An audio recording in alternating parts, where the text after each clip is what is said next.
Good morning. So it is 30 degrees this morning here in Northwest Florida. We are headed to our first ever home warranty call. I signed up a few months ago, and we get some here or there. They're either too far away or I'm not quick enough to accept them, apparently. But we actually have two today. Over the weekend, I responded to a couple, scheduled them for today. One, there was a bad, awful smell, she said. It's not the normal heater smell. And she shut it off. So I'm going to go check that out this morning. And I'll let you guys know how the home warranty thing is going on. I'll bring you guys along for the ride. If it's worth it or not, I can see where it kind of is worth it. And when you're super slow and you just need to keep that revenue to pay employees and stuff. But after this one, I'm headed like 50 miles this way, then I don't even know, about 70 miles back the other way. So back and forth this morning. That one is just a no heat. But yeah. So the first one, they have deductibles and each one is different. And you have to invoice before you even start your work, which is kind of weird. I got to get used to that. But you have to invoice their deductible before you start your work, and that's almost your fee. And then there's small pricing for each thing you repair. But yeah, so they're all different. Like the first one's $75 I have to collect, and then the second one's $100 I have to collect. But that, in a nutshell, to me, is since I just have to pay myself right now, that's a good day's work. Just that itself, and then whatever we repair, we'll get. I think it's net 30. You get like 30 days later or something. They have to process, and some things are approved right then and there to repair if you have it on your van. Like if it's something simple. It does not cover normal maintenance, clogged drain lines. The warranty doesn't cover that kind of stuff. It just covers equipment failure. But that's what we're headed to now. I hope this video is going to be helpful to you guys. Make sure you hit that thumbs up, subscribe, and hit the alarm button so you get notified next time I make a video. And I will see you at the job. We got a long ways to go in this crazy traffic.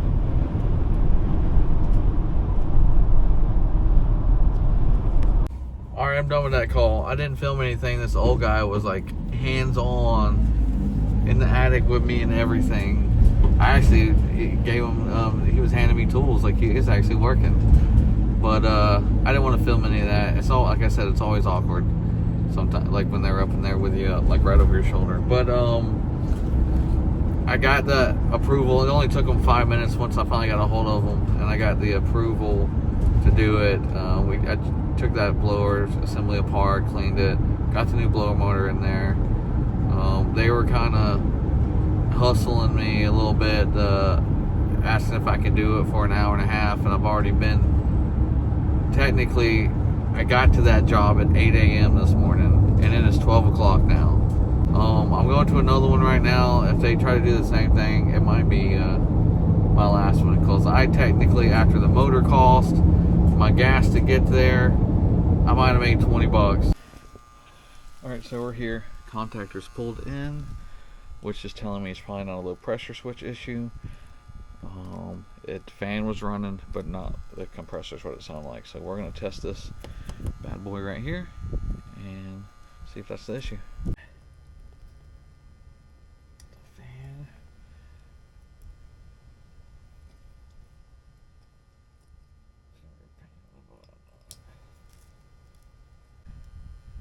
33 on compressor side. That's good on the compressor side. The fan was running. I wonder if it's wired backwards.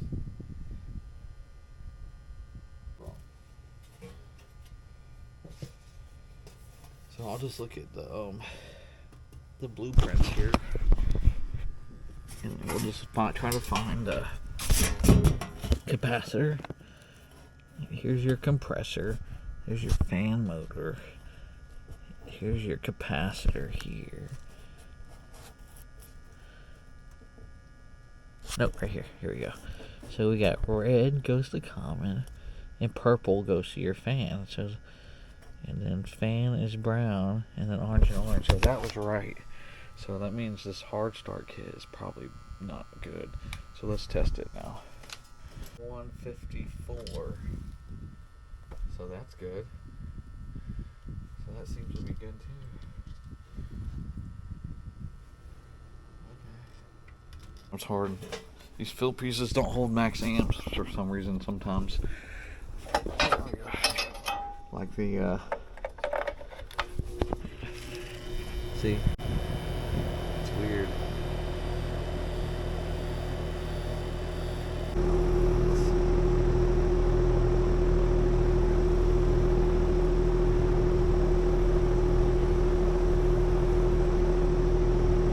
There's any refrigerant in it.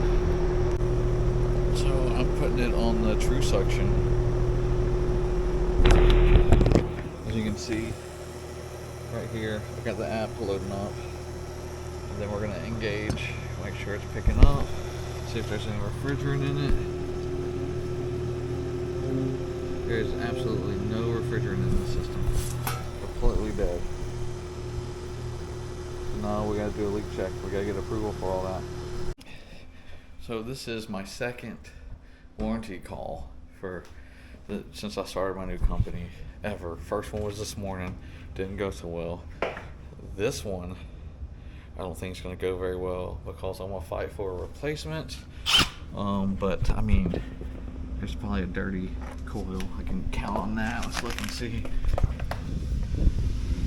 Here, let me turn the flashlight on. Oh, come on, flashlight. There it goes. Look at that. What I'm doing here, I was just going to get pictures of this coil. I think the leak's going to be outside though.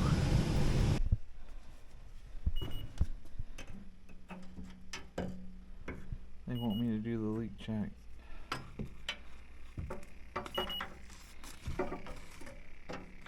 Alright, so I found the leakage right here.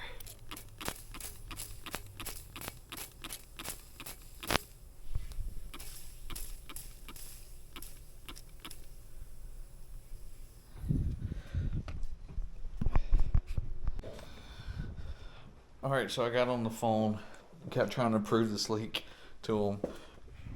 I finally got it to where it needed to be, and the guy was pretty helpful. And now I'm putting it back together. Got the quote sent to him, and we'll just wait on approval, and I'll probably get it fixed come Wednesday. Maybe tomorrow morning too, but we'll see. I tried to make this video yesterday. I took on a couple of home warranty calls just to make some extra cash. I would say yesterday didn't go so well. I may have made $20 off the first call, and I was already kind of frustrated about that, not making enough money, wasting 3 hours on a call and not really getting paid for it. And I made my way to the second call. They kind of redeemed themselves a little bit. It's an old R22 system. We're headed there now to do the repair. Had no refrigerant in it, 21 years old, right on the water. So any non-warranty situation, their best option probably would be replacement, and I'll let the homeowner know if he's interested. I can replace it would be not under warranty. But right now I got warranty to cover half. They only wanted to cover half the repair. This is kind of what made me a little frustrated. If I was the homeowner's situation, the homeowner had to pay $100 just for me to show up, and then the refrigerant, I could buy a jug. I mean, it wasn't that. I'm technically not making money off what they cover for just the refrigerant jug that I had to go buy to do this repair. I said it's going to take a few hours to do the repair. It's just I just got to braze and patch a copper that's leaking. I got to add a line dryer. There's not even a line dryer in the system ever added. I need to run nitrogen to pressure test and braze, and then I also need to pull a vacuum and everything, and the they don't cover the line dryer, they don't cover the nitrogen, and they don't cover the vacuum. I don't understand how you can even do a repair, like officially do a repair without doing all that. Like, you can't do a repair, a decent repair without doing that. Yeah, sure, I can torch it up, throw the refrigerant in and go. It's not gonna run. It doesn't make sense that they don't cover that. So they're only covering like half this repair, and I have to charge the homeowner, which is good for me because I'll make a little bit of money back now that they're barely covering the refrigerant. All they're covering is refrigerant and repair. Literally me to solder the piece of copper, like the labor. And so the homeowner has to come out of pocket this morning $400 and something bucks for their pricing for all the other stuff, which is fine for me because I'm actually going to make a little bit of money on this job. But as from the homeowner side, it's a little unfair, a little shady that they don't cover all aspects of a repair. It doesn't make no sense to me. So, and the refrigerant, they're only covering like, I don't know, $50 a pound or something. And this is R22, so I had to go get MO99. That's what I'm going to put in it. Yeah, they're barely covering the cost of the jug. I think I paid $300 for the jug. But we're headed there now. We're going to get this repair done for these folks and see if it's up and running. With it not having any refrigerant when I showed up, I told them that compressor might have some failure on startup. We never know. It's an old orange pumpkin train.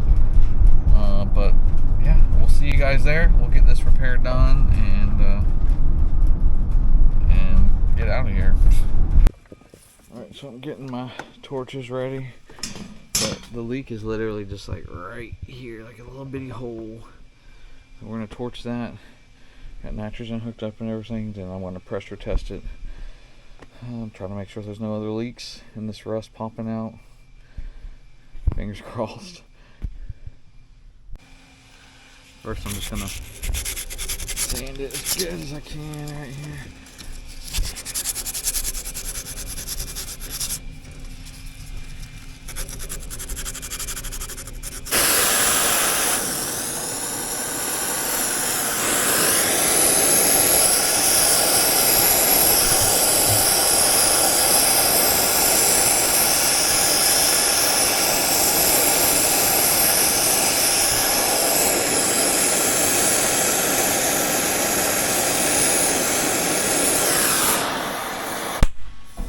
That's it. Look, there's a whole bunch of dust. It's just smoking.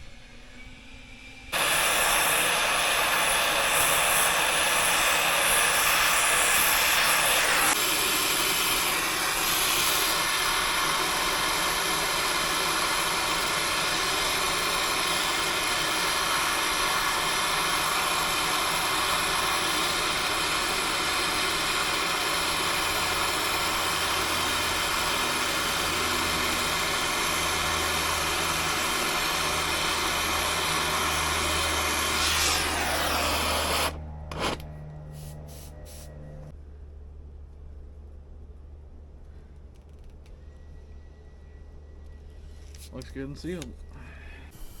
Alright, so to give you a little more info on this, see if it's leaking still.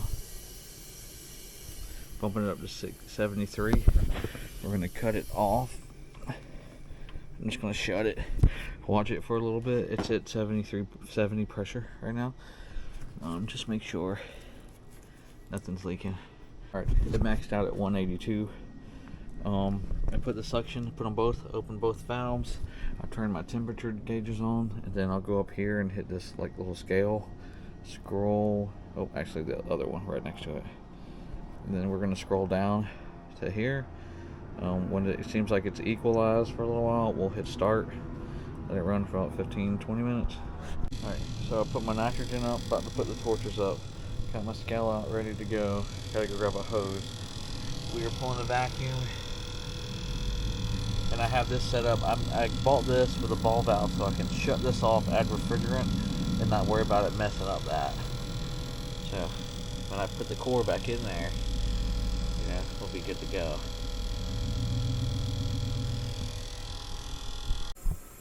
I'm adding now. We need about 5.5 pounds. We should be good to go. I'm going to let it set for 15 minutes so it's not all liquid kind of moving around. Just kind of let it all settle. But we're almost there already. Alright, put it all back together. I weighed the charge in. I mean, it's probably like 10-foot line set. It's not far at all. So we're going to turn it on. Fingers crossed, wish me luck. Alright, so wasn't calling. So go inside.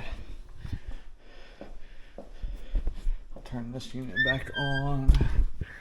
Right, y'all. Alright.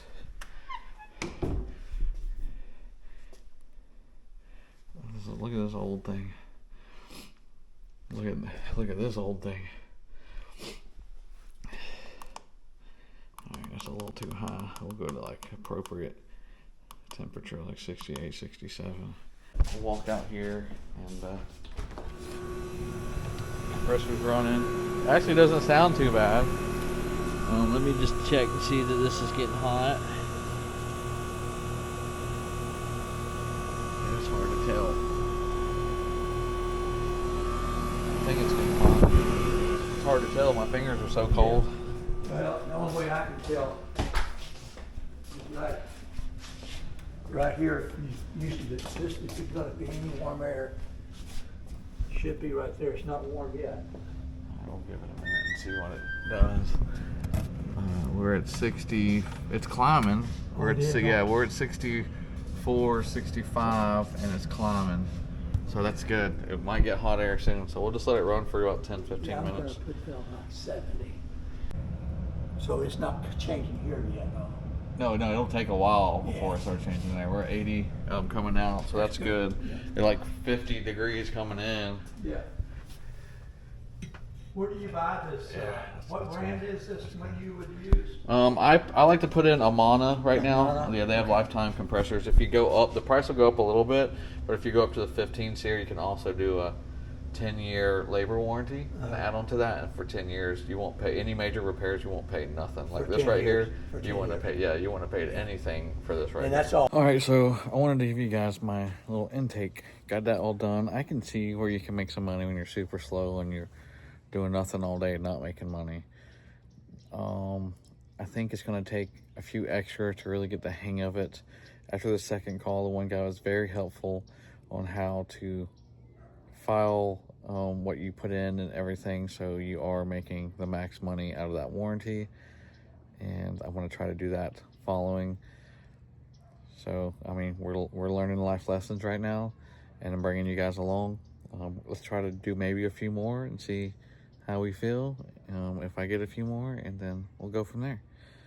But I hope you guys enjoyed this video at the least. I appreciate all y'all. Make sure you like and subscribe, and we'll see you on the next.